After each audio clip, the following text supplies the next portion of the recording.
Најостро го осудуваме чинот на политички дилетантизам во кој утринава покрај кеот на реката пред Домот на културата Бели Мугри беше истакнат политички транспарент.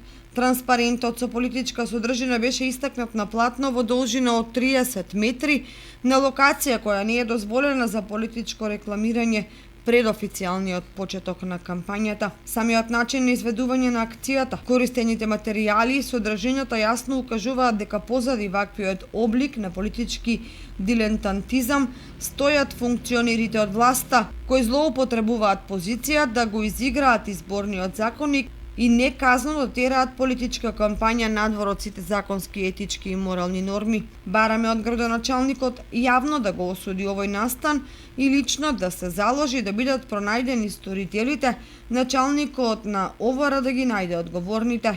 Без да мешаме во уредувачката политика, упатуваме јавен апел до медиумите да не ги пренесуваат ваквите чинови на дилетантизам во општината, затоа што со добивање на медиумски простор дополнително ќе ги мотивираат со своите активности за наградување на градот. За жал, властите изборниот законник го претворија во купче хартија, се вели во реакцијата од Општинскиот комитет на ВМРО ДПМН на Кочани.